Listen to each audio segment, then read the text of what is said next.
கர்த்தருக்குள் பிரியமானவர்களே, ஆண்டவராய் இயேசுவின் புண்ணிய நாமத்தினாலே உங்களை வாழ்த்தி வரவேற்கிறேன்.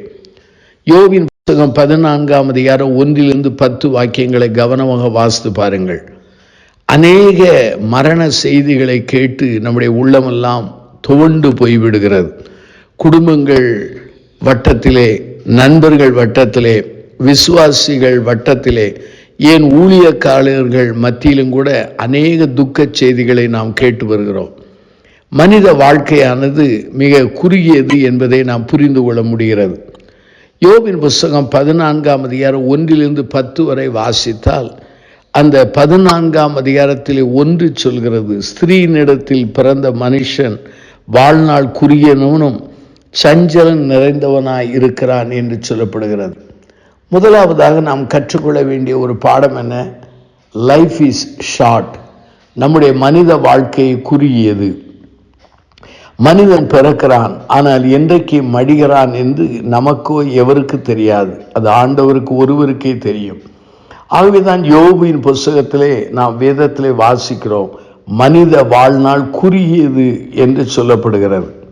சிலர் தாயின் கற்பத்திலே பிறக்கும் போதே இறந்து விடுகிறார்கள். சிலர் பிறப்பதற்கு முன்பாகவே கற்பத்தில் இறந்து விடுகிறார்கள். சிலர் கொஞ்ச நாள் கழித்து இறந்து விடுகிறார்கள். சிலர் வாலிப வயதிலே, முதிர் வயதிலே என்று சொல்லி நாம் சொல்லிக்கொண்டே போகலாம்.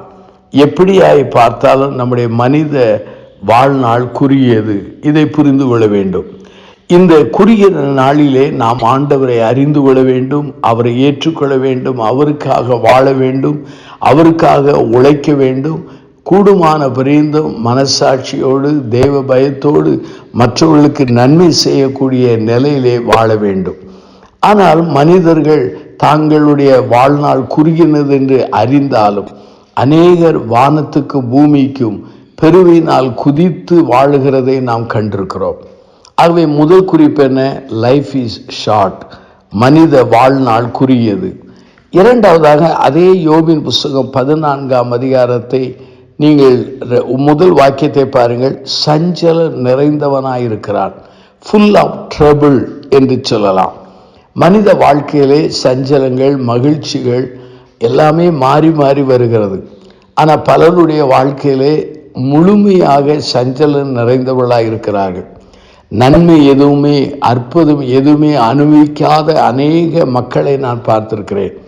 யோபினுடைய வாழ்க்கையிலே பிள்ளைகளை இழந்தான், சுகத்தை இழந்தான், ஆஸ்திகளை இழந்தான், நண்பர்களுடைய நட்பை இழந்தான், மனைவியினுடைய ஆறுதலை இழந்தான்.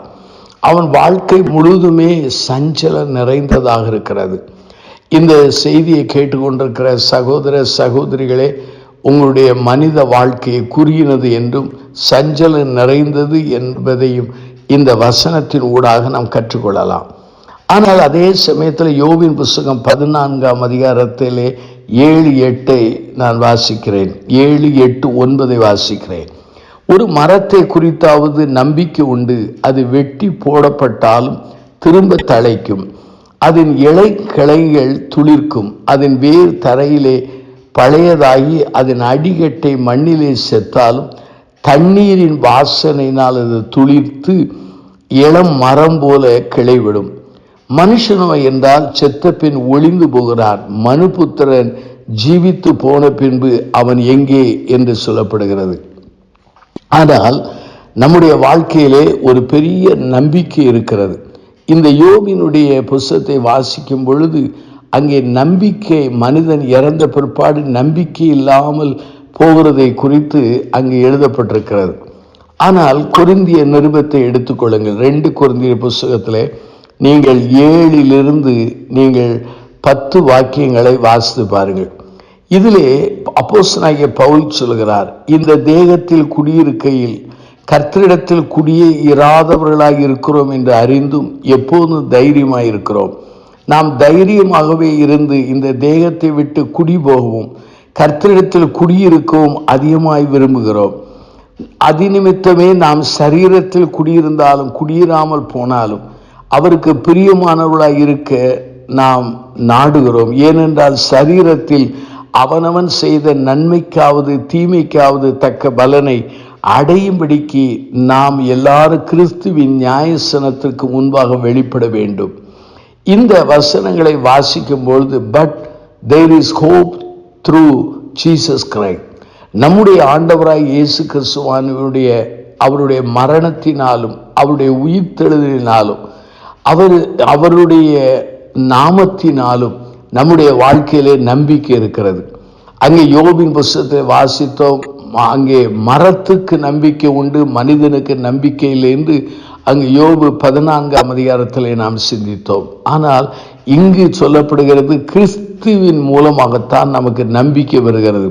கிறிஸ்துவின் மூலமாகத்தான் நாம் நித்திய ஜீவனை பெறுகிறோம். கிறிஸ்துவின் மூலமாகத்தான் அவருடைய நியாயசனத்துக்கு முன்பாக நிற்கக்கூடிய நிலை இருக்கிறோம். கிறிஸ்துவோடு கூட குடியிருக்கிற அந்த பாக்கியத்தை பெறுகிறோம் என்று சொல்லி பவுல் மிக தெளிவாய் சொல்கிறார். ஆகவே 3 காரியங்களை சொன்னேன். நம்முடைய வாழ்நாளானது எப்படிப்பட்டது என்று சொன்னால், உண்மையாகவே அது குறுகியதாக இருக்கிறது. நம்முடைய வாழ்நாள் எப்படிப்பட்டதாக இருக்கிறது? சஞ்சலம் நிறைந்ததாக இருக்கிறது. ஆனால் அதே சமயத்தில் நம்முடைய ஆண்டவராக இயேசு கிறிஸ்துவின் மூலமாக இந்த வாழ்நாளிலே நம்பிக்கை உண்டு. அந்த நம்பிக்கையை பெற்று அவருக்காக வாழ்வோம். கண்களை மூடி நாம் பிரார்த்தனை செய்வோம். அன்பின் ஆண்டவரே, இந்த நல்ல நாளுக்காக நாங்கள் நன்றி சொல்கிறோம். எங்கள் வாழ்க்கையிலே ஆண்டவரே சஞ்சலமும் வாழ்நாள் குறுகினதாக இருந்தாலும் கிறிஸ்துவின் மூலமாக எங்களுக்கு நித்திய நம்பிக்கை இருக்கிறதற்காக நன்றி சொல்கிறோம். உம்மை ஏற்றுக்கொண்டு உமக்கென்று வாழ கிருபை தாரும். இயேசுவின் நாமத்தில் ஜெபிக்கிறோம் பிதாவே, ஆமென்.